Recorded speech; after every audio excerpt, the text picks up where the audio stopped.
Good morning, good afternoon and good evening. मैंने तीनों इसलिए एक साथ बोल दिया ताकि आप जिस टाइम भी मेरा वीडियो देख रहे हैं उस टाइम मेरी विश आपके पास मिल जाए। चलिए, I am Parveen Kumar from Arrah Bihar, director of US coaching centre Charpokhari. All students and all guardians are ready, see my video। आज मैं सभी गार्जियन और सभी छात्र छात्राओं से उम्मीद करता हूं कि सभी लोग अच्छे होंगे और सभी लोग मेरे वीडियो देख रहे हैं। और जितने लोग देख रहे हैं, मैं सभी लोगों से फिर से आज कहना चाहूँगा कि प्लीज़ मेरे चैनल को सब्सक्राइब करें, लाइक करें, शेयर करें और कमेंट में ज़रूर बताएं ये वीडियो आपको कैसा लग रहा है। आज मैं जो वीडियो बनाने जा रहा हूँ उस वीडियो में इंग्लिश की बेसिक पे बात करने जा रहा हूँ। इंग्लिश की बेसिकली जो होती है उस बेसिक पे बात करने जा रहा हूँ कि इंग्लिश होती क्या है, अंग्रेजी है क्या, उस पर बात करने जा रहा हूँ। तो सभी छात्र छात्राओं अपने पास कॉपी और कलम लेकर बैठ जाए ताकि सभी चीज़ को नोट करना होगा। चलिए, तो मैं बात करता हूँ अंग्रेजी है क्या। तो अंग्रेजी को इंग्लिश भाषा में यानी इंग्लिश बोला जाता है। अब अंग्रेजी जो होती है तो अंग्रेजी कहीं ना कहीं हमारी अंग्रेजी एक भाषा है। तो जब भाषा है तो तैयार किससे होता है? तो अंग्रेजी कुछ लेटर मिल के तैयार होते हैं। कुछ लेटर यानी हम बोले कि अंग्रेजी जो होते हैं तो लेटर मतलब क्या होता है? अक्षर होता है। जैसे हमारे हिंदी में कुछ अक्षरों का मेल से बनता है शब्द, यानी अब बनता है वैसे ही अंग्रेजी में कुछ लेटर का मिलकर शब्द बनाया जाता है। लेटर को दो प्रकार से, एक स्मॉल लेटर होता है और एक बिग यानी कैपिटल लेटर होता है। इसको कैपिटल लेटर बोलते हैं, कैपिटल लेटर, और इसको स्मॉल लेटर बोलते हैं। Capital letter, small letter. यानी अब हम जानते हैं कि स्मॉल लेटर और कैपिटल लेटर, इसको बड़ा वाला बोला जाता है, इसको छोटा वाला बोला जाता है। लेकिन अब इसको और एक प्रकार से लिखा जाता है जिसको कर्सिव बोला जाता है। कर्सिव यानी हमारा क्या हुआ, यहां लिख लेते हैं, पहला कैपिटल, दूसरा स्मॉल, और एक प्रकार से लिखा जाता है जो होता नहीं है, इन दोनों का मिलके आगे से बनता है जिसको कर्सिव बोला जाता है। कर्सिव यानी उसको बोला जाता है घसेट अक्षर। यानी लेटर को दो भाग में बांटा गया है, और दो भाग में बांटा गया, एक वॉवेल और एक कंसोनेंट। तो अब होता क्या है कि वॉवेल क्या होते हैं? तो वॉवेल जो होते हैं वो हमारे ए, ई, आई, ओ और यू, यानी ये पांचों को हम वॉवेल कहते हैं। ए, ई, आई, ओ, यू को हम वॉवेल कहते हैं। क्लियर? अब हम जानते हैं कि अब हमारा कंसोनेंट क्या होता है। तो कंसोनेंट जो होते हैं, इसके बाद जो वॉवेल के निकालने के बाद जितने लेटर बच जाते हैं वो सबके सब यानी हमारे क्या हो जाते हैं? कंसोनेंट हो जाते हैं। लेकिन इसमें भी एक और चीज होते हैं, एक स्वर हुआ, एक व्यंजन हुआ। क्लियर? लेकिन अब इस व्यंजन में भी कुछ ऐसे वर्ड दो ऐसे वर्ड होते हैं जिनको हम सेमी वॉवेल के नाम से जानते हैं। सेमी वॉवेल क्या होता है? तो सेमी मतलब होता है अर्ध, सेमी मतलब अर्ध, वॉवेल मतलब स्वर, यानी अर्ध स्वर। तो अर्ध स्वर जो होते हैं, अर्ध स्वर, ये कौन कौन से वर्ड होते हैं? तो ये कॉन्सोनेंट में कहीं होते हैं। W और Y को हम क्या बोलते हैं?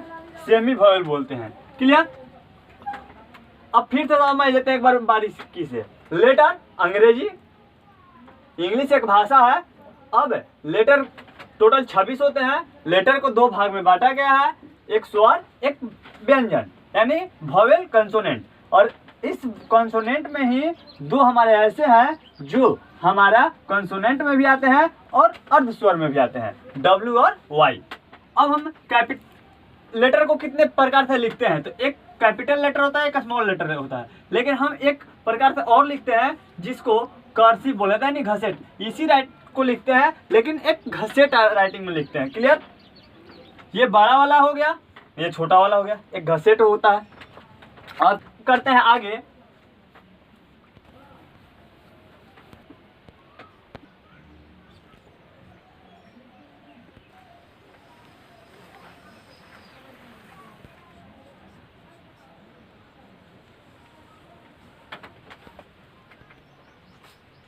अंग्रेजी में सबसे पहले ये चीज़ जानना जरूरी होगा, ये होते क्या हैं। तो सबसे पहले हम बारीकी से सभी के बारे में बातें करेंगे। सिंगुलर क्या होता है, प्लूरल क्या होता है, फर्स्ट पर्सन क्या होता है, सेकंड पर्सन क्या होता है, थर्ड पर्सन क्या होता है। तो सिंगुलर मतलब क्या होता है, तो सिंगुलर हमारा जो होता है, तो सिंगुलर मतलब होता है एक वचन। क्या होता है सिंगुलर मतलब, देखिए सिंगुलर मतलब दिया है एक वचन, यानी एक वचन होता है सिंगुलर। क्लियर? यानी एक वचन, एक वचन यानी एक वचन कहने का मतलब है कि इससे एक जाति, एक प्राणी, एक वस्तु, एक स्थान का बोध होता है। यानी कह रहा है कि सिंगुलर मतलब होता है कि एक वचन, यानी एक व्यक्ति हो, वस्तु हो, स्थान हो, वो सारे चीज का एक का बोध होता है और इसको हम कहते हैं एक वचन। क्लियर? अब प्लूरल क्या होते हैं, तो प्लूरल मतलब होता है बहुवचन, यानी बहु मतलब क्या कर, बहु मतलब क्या होता है बहुत, यानी बहुत, यानी जब बहुत की बात करें, दो या दो से अधिक, दो या दो से अधिक की जब बातें करने लगे तो हमारा प्लूरल होता है और इसी को हम कहते हैं बहुवचन। यानी बहुवचन में होता क्या है, तो अब ये टोटल बहुवचन के साथ आर लगता है, ये माइंड में सेट कर लीजिए। जितने बहुवचन वर्ड हो जाएंगे प्लूरल वर्ड हो जाएगा इसके साथ, यानी कोई भी प्लूरल वर्ड आ जाए तो हमारा क्या आएगा, आर लगेगा। लेकिन एक वचन में थोड़ा सा कंडीशंस है कि आई के साथ एम लगेगा और बाकी सभी के साथ, यानी बाकी सभी के साथ इज का प्रयोग होगा। क्लियर?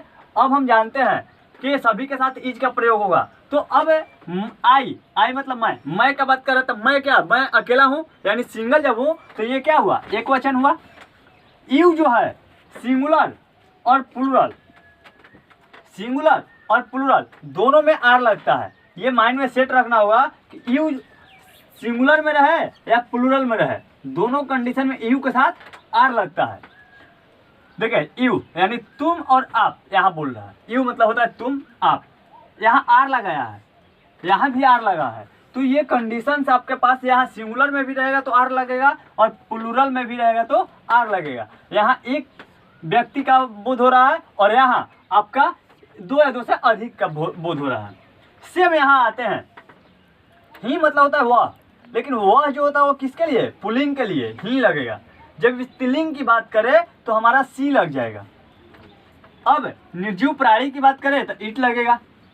अब किसी का नाम हो, जब किसी का भी नाम हो तो उसके नाम के साथ क्या लगेगा, इज ही लगेगा, और सिंगुलर वर्ड है उसके साथ भी इज लगेगा। अब जानते हैं कि third person, second person, first person, यानी जो भी है। चलिए, तो फर्स्ट पर्सन, सबसे पहले फर्स्ट पर्सन आता है। तो फर्स्ट पर्सन किसे कहते हैं, तो फर्स्ट पर्सन यानी हम आपको बता दें, कहने के मतलब हमारा ये है कि जो बोलने वाला होता है, जो बोलने वाला होता है वो फर्स्ट पर्सन होता है। क्लियर? बोलने वाला फर्स्ट पर्सन, यानी हम लिख भी सकते हैं कि बोलने वाला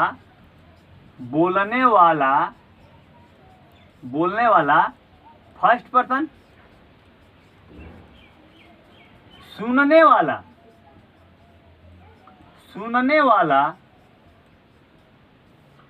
सेकंड पर्सन, और जिसके विषय में बात किया जाए, जिसके विषय में बात किया जाए, तो जिसके विषय में बात किया जाए वो क्या होता है, थर्ड पर्सन। यानी अब हम एक एग्जांपल के साथ जाने कैसे होता है।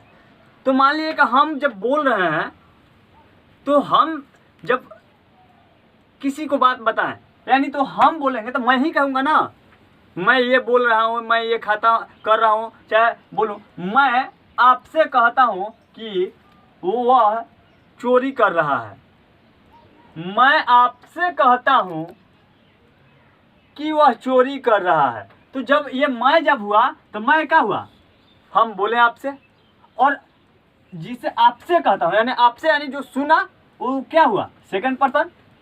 अब वह क्या हुआ, वो उसके बारे में बात कर रहा है ना, तो वह क्या हुआ, थर्ड पर्सन। यही मेरा होता है थर्ड पर्सन, सेकंड पर्सन और फर्स्ट पर्सन।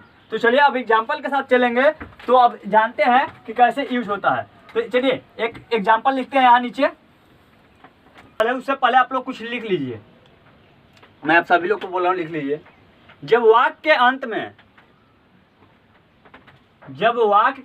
में हूँ, है, हूँ, फिर से मैं बोल रहा हूँ, जब वाक्य के अंत में हूँ, है, हो, रहे,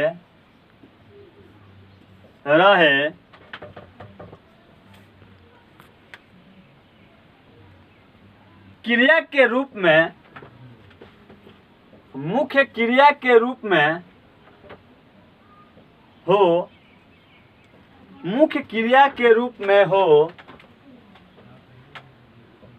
इज आर का प्रयोग होता है, एम इज आर का प्रयोग होता है। अब देखते हैं, सबसे पहले सकारात्मक क्रिया पे बात करते हैं, अफर्मेटिव पे।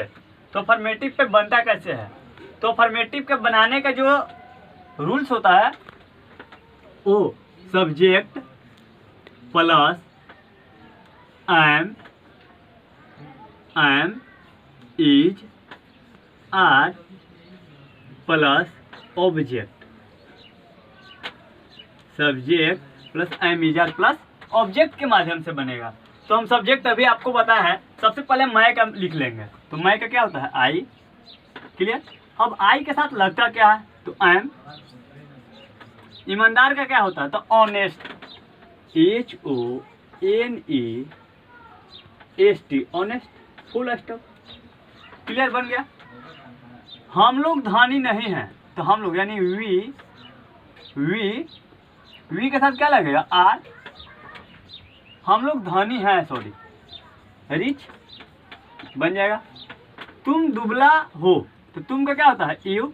याद है कि तुम की जगह आप भी होता तो यू होता, तुम लोग होता फिर भी यू होता, आप लोग होता फिर भी यू होता, और यू के साथ हमेशा आर लगता है। थिन, THIN, थिन मतलब पतला, दुबला।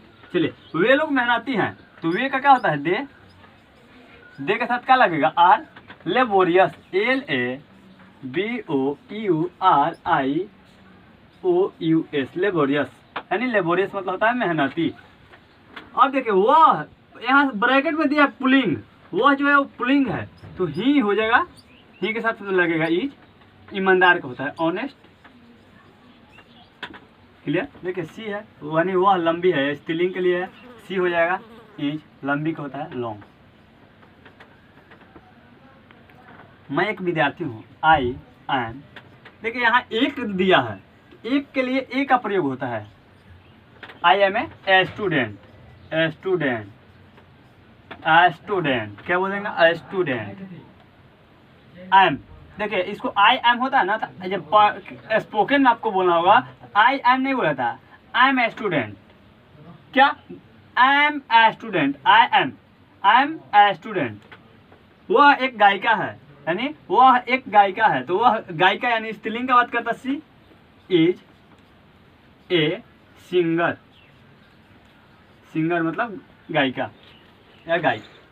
आप एक कवि हैं, आप एक कवि होता है, यानी यू आर ए, एक के लिए ए, फिर पोएट। मेरे पिताजी एक किसान है, तो मेरे पिताजी क्या होगा, माई फादर इज, क्योंकि मेरे पिताजी एक ही है ना, तो सिंगुलर के साथ क्या लगेगा, इज लगेगा। एक का क्या होगा, ए किसान का होता है फार्मर, FARMER फार्मर। क्लियर। चलिए मैं एक शिक्षक हूँ, I am a teacher. Sita एक नर्स है, तो सीता नाम के पहला अक्षर बड़ा वाला होता है।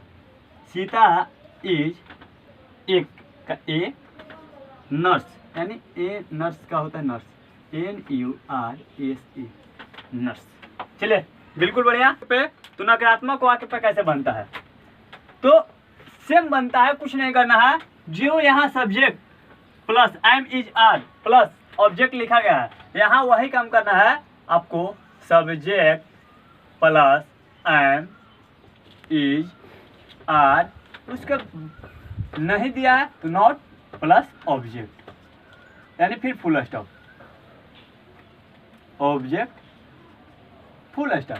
चले तो मैं सब्जेक्ट मैं हुआ, आई के साथ एम के साथ फिर not happy, HAPPY, I am not happy, यानी मैं खुश नहीं हूँ।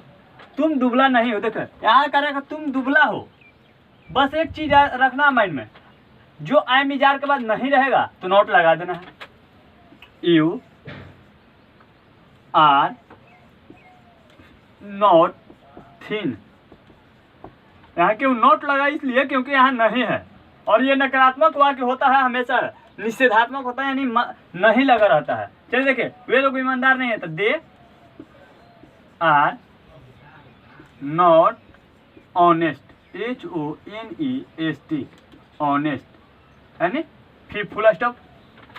देखिए यहाँ दिया है ना, आप एक कवि हैं, तो क्या कर रहे हैं, यू आर ए पोएट, लेकिन यहाँ का आप एक कवि नहीं है, तो यू आर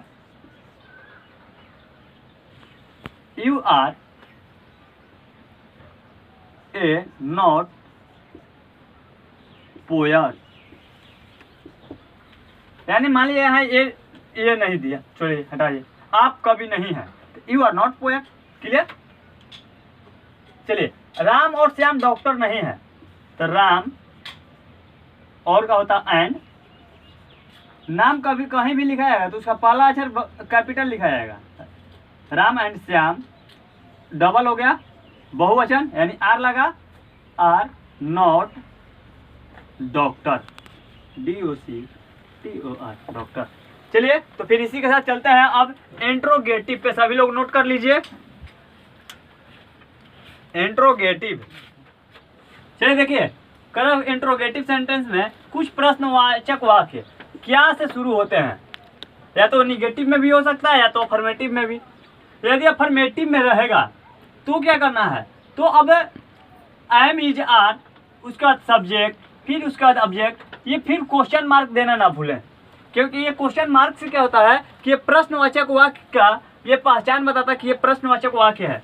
अब इसको बनाएंगे कैसे, तो सबसे पहले एम इज आर, अब सब्जेक्ट के अनुसार देखेंगे क्या सब्जेक्ट होता है। सब्जेक्ट आई है तो आई के साथ क्या लगता है, एम, फिर आई, एम आई।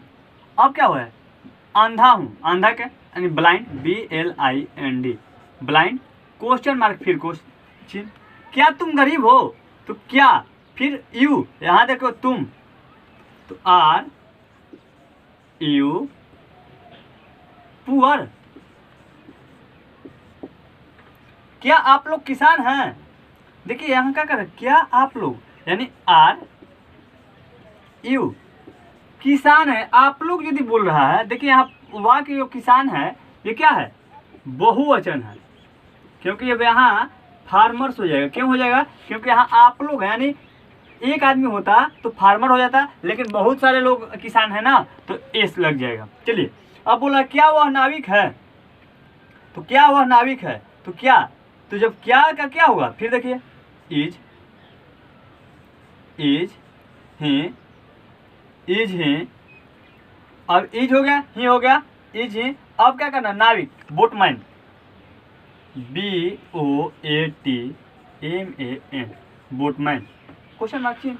सेम इसमें अब क्या होगा कि एम इज आर और सब्जेक्ट, उसके बाद नोट लगा देना सब्जेक्ट के बाद। जैसे आपके पास आर यू यू के बाद नॉट लगाना है, not LUCKY lucky, question mark चिन्ह। क्या तुम गरीब नहीं हो, देखिए यहाँ है क्या तुम गरीब हो, तो आर यू, बस सेम क्या करना है कि यहाँ सब एम इज आर के बाद सब्जेक्ट, सब्जेक्ट के बाद नॉट लगा देना है, यानी are you not poor, question mark चिन्ह। क्या वह चोर नहीं है, तो वह चोर नहीं है, यानी इज ही नॉट थिप, THIEF थिप, थिप मतलब चोर। चलिए क्या वे लोग नेता नहीं है, तो क्या वे लोग यानी आर दे नॉट लीडर, मतलब होता है नेता, यानी वे लोग के बात कर रहा है तो लीडर्स, फिर क्वेश्चन मार्क चिन्ह।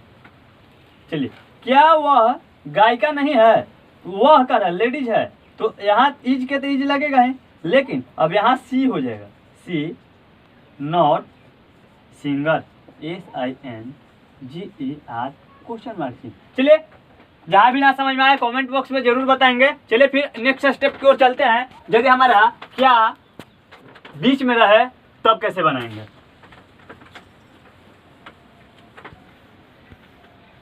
देखिए अब फिर से देखते हैं, जब वाक्य के बीच में प्रश्नवाचक हो, यानी वो शुरू में था लेकिन अब क्या होगा, ये बीच में होगा, जैसे कैसे, कैसे, क्यों, क्यों।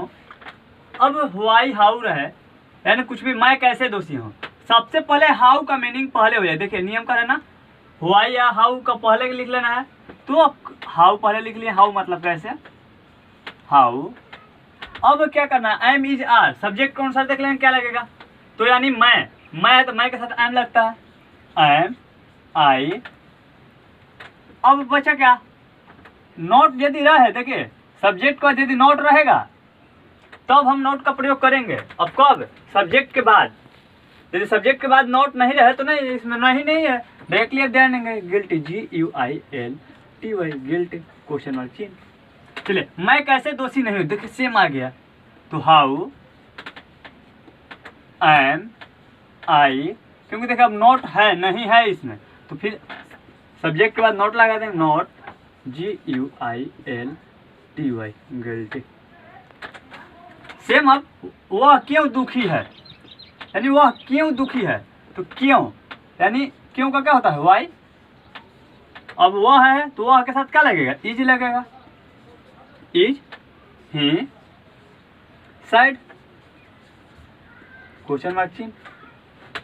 फिर वही काम, वह नहीं है, नहीं आ गया, तो why is he not sad. अब चलिए सबसे इंपॉर्टेंट चीज आता है, नोट में कुछ ऐसे वाक्य होते हैं जिनके अंत में होता है, रहता है, लगता है इत्यादि रहते हैं, तो ऐसे वाक्य क्यों से यदि किसी का स्वभाव सूचित होता है तो उनकी अंग्रेजी एम इज आर से बनेगी। यानी अब जानना है कि हम प्रेजेंट इंडेफिनिट टेंस में बहुत लोग बोलते हैं कि ताहे तीहे रहता है, लेकिन ये कोई भारी बात नहीं है। ताहे तीहे वो जो होता है वो आपके सब्जेक्ट के साथ साथ वर्ब होता है, लेकिन इसमें सब्जेक्ट के साथ वर्ब नहीं है, क्योंकि देखिए दूध उजला होता है, तो इसको बनाने के लिए कुछ नहीं करना है, सबसे पहले देखना है कि इसका मेन वर्ब किसके बारे में बोल रहा है। तो जिसके बारे में बोल रहा था दूध है, तो दूध के बारे में बोल रहा है, तो मिल्क, यानी सब्जेक्ट मेरा मिल्क हो गया, milk, milk is white. Clear. अब देखिए आम मीठा लगता है, तो मैंगो, मैंगो इज स्वीट। आम मीठा लगता है चाहे होता है, दोनों बात देखी है। अब देखिए इसमें भी निगेटिव आ जाए या इंट्रोगेटिव आ जाए, या अब जैसे ऊपर हम बताए हैं उस टाइप में भी आए तो कोई दिक्कत नहीं है, सेम इसी टाइप से बनेगा जिस टाइप से ऊपर हम बनाए हैं। चलिए सोना काला नहीं होता है, तो सोना क्या होता है, गोल्ड, गोल्ड इज नॉट, काला क्या होता है, ब्लैक, लेकिन क्वेश्चन मार्क चिन्ह यहाँ हो जाएगा, यहाँ भी नहीं, क्वेश्चन मार्क नहीं होगा, सॉरी, क्योंकि यहाँ होगा क्वेश्चन मार्क चिन्ह। क्या बच्चे बुरे होते हैं, तो क्या, अब देखिए बच्चे है, बच्चे यानी चिल्ड्रेन, तो चिल्ड्रेन के पहले क्या लगेगा, are, are children, are children are children, अब देखिए अब बचा क्या, बुरा होते हैं, are children bad, BAD question mark चिन्ह, यानी बैड मतलब बुरा। अब कह रहे माँ क्यों दयालु होती है, तो माँ क्यों दयालु होती है, तो क्यों का सबसे पहले लग जाएगा, क्योंकि देखिए यहाँ नियम में भी आया है। तो माँ यानी व्हाई, अब माँ सिंगल है, इज ए मदर काइंड मतलब दयालु क्वेश्चन मार्क चिन्ह। चीनी क्यों मीठी लगती है, तो चीनी यानी शुगर, ना क्यों है पहले, क्यों, तो क्यों का पहले why is sugar why is sugar sweet question mark चिन्ह। चलिए तो इसी के साथ आपका एम इज आर का प्रयोग खत्म हुआ, इंग्लिश की बेसिक भी बताएं। मैं प्रवीण कुमार फिर से आप सभी लोगों से नम्र निवेदन करता हूं, यदि कहीं ना समझ में आए तो कमेंट बॉक्स में ज़रूर बताएं। प्लीज़ मेरे चैनल को सब्सक्राइब करें, लाइक करें, शेयर करें, तथा कमेंट बॉक्स में ये ज़रूर बताएं कि आपको ये वीडियो कैसी लगी, और ज़्यादा से ज़्यादा शेयर करें। मैं आपके प्रवीण कुमार, फिर इस वीडियो के लिए इतना ही, फिर अगले वीडियो में मिलूँगा। So thanks, all the best.